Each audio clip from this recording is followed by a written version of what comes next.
Hey everybody, this is Tom with The Board Gamer. I was out of town for a bit, so I need a bit more time for my next How to Play video. But in the meantime, I wanted to give you all a holiday gift guide.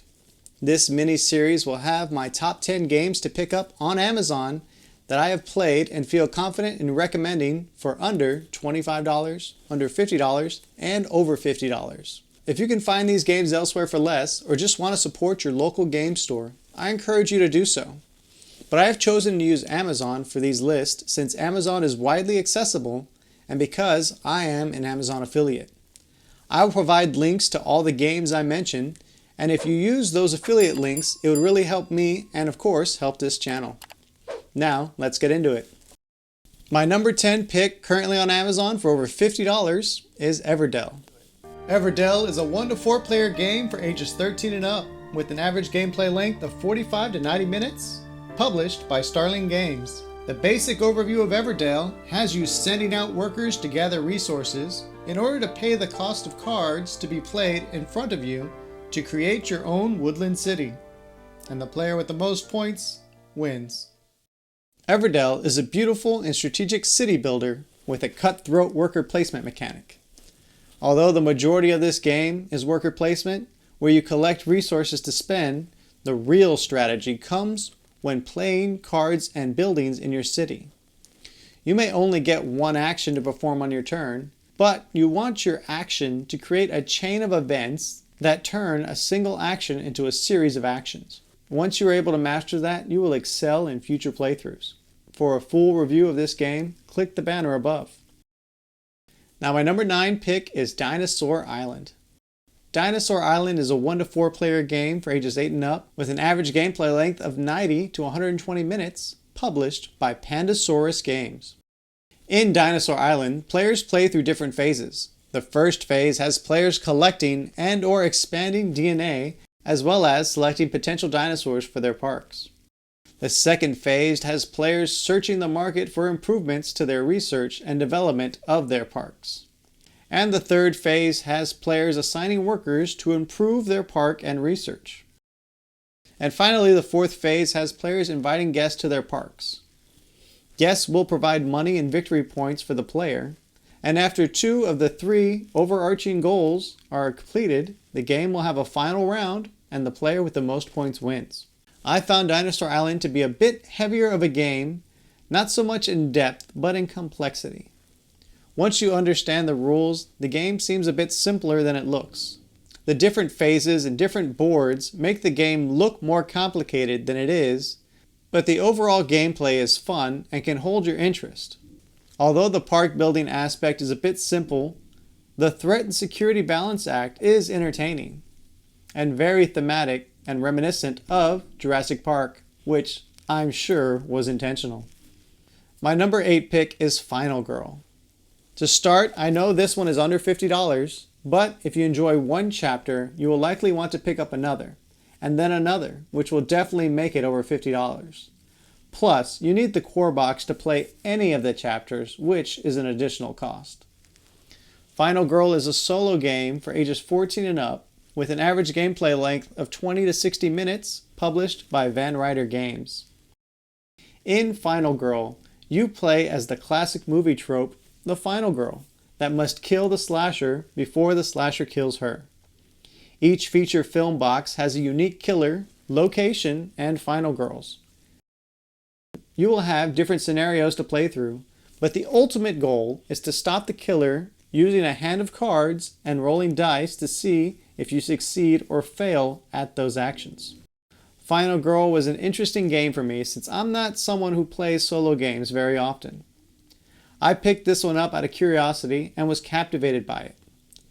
The you versus the world feeling comes up when playing, as well as a bit of anxiety when it's the killer's turn.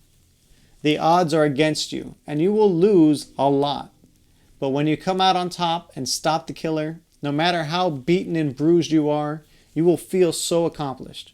And you may even want to try your luck at a new film. My number 7 pick is a lighter game, at least in terms of violence. Bunny Kingdom. Bunny Kingdom is a 2 to 4 player game for ages 12 and up with an average gameplay length of 40 to 60 minutes, published by Yellow. In Bunny Kingdom, each player leads a clan of rabbits. The players will draft a card from their hand and place it face down, then pass their hand to the next player. Once all players have chosen a card, they will reveal it and place one of their bunnies on the matching tile the card says. In some cases, you will play a scroll card, which will not be revealed and will be used for endgame scoring. Players will look at their fiefs, or bunny groups, and multiply the number of city towers by the number of different resources per group.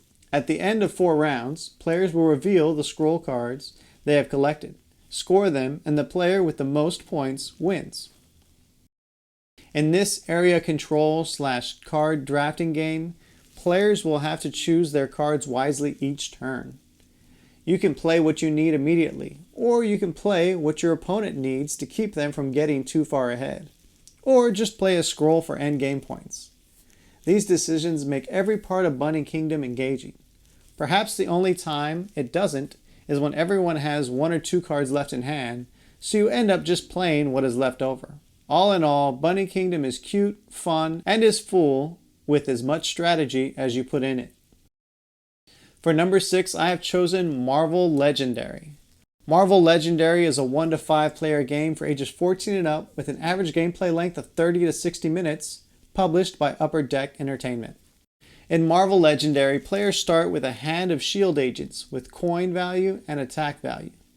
You will use your coin value to recruit heroes to your deck and attacks to stop the villains from terrorizing the city.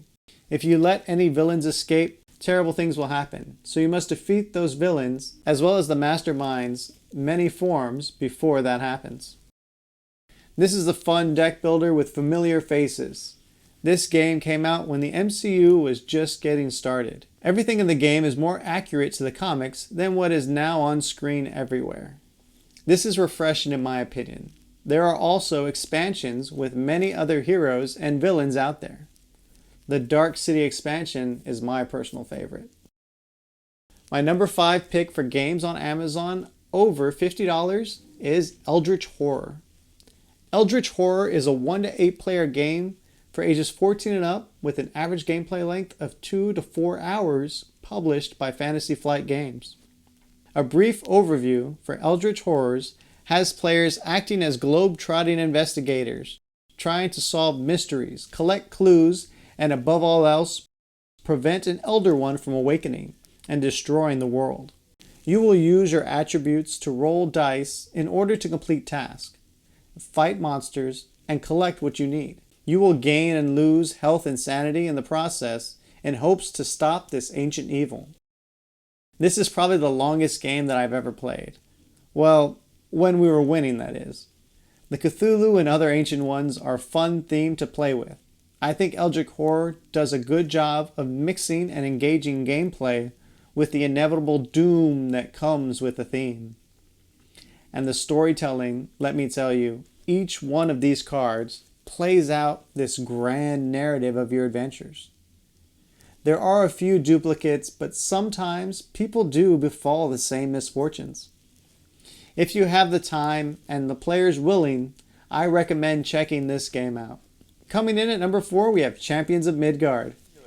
Champions of Midgard is a 2 to 4 player worker placement game for ages 10 and up, with gameplay average of 60 to 90 minutes, published by Gray Fox Games. The basic overview of Champions of Midgard has you sending workers to collect warriors and supplies to defend against monsters, avoid blame, and collect glory over the course of 8 rounds. The player with the most glory by the end of the game wins. Whereas some other worker placement games have more locations that do just about the same thing, Champions of Midgard has 1 spot per action. It really pays to go first or at least second. But regardless of your turn order, the combat is fun and a very push your luck.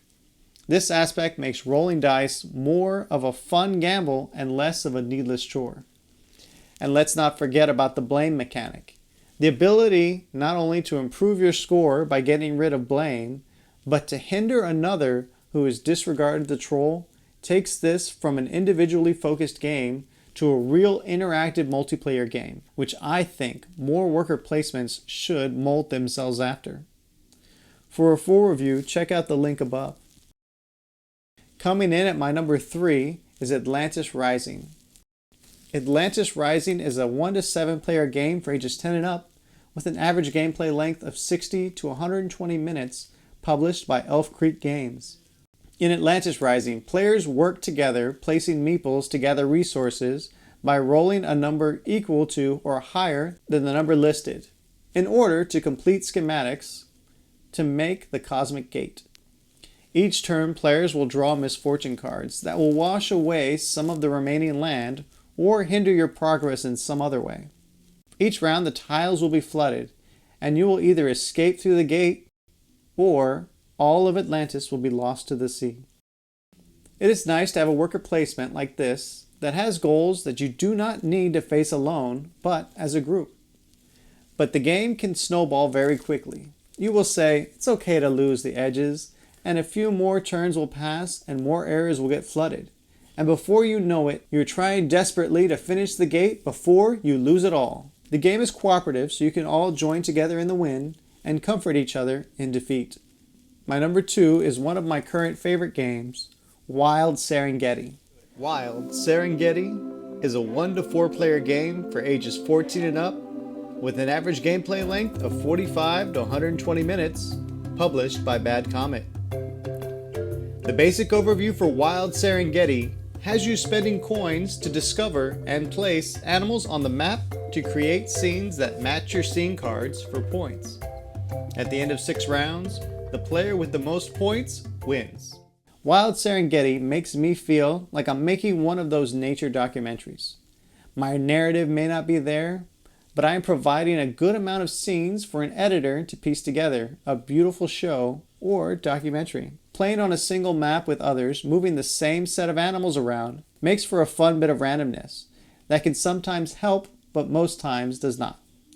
Some specialist cards are better than others, but in my opinion, the gameplay overshadows any imbalances in the game itself. But for a full review, check out this video here.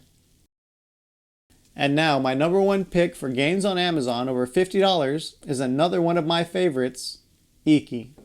Iki is a 2 to 4 player game for ages 14 and up, with an average gameplay length of 60 to 90 minutes, published by Sorry We Are French. Iki is played over the course of a year. Each month you will be hiring different characters and increase their experience until they can retire. The characters, as well as the items that can be purchased, will change each season.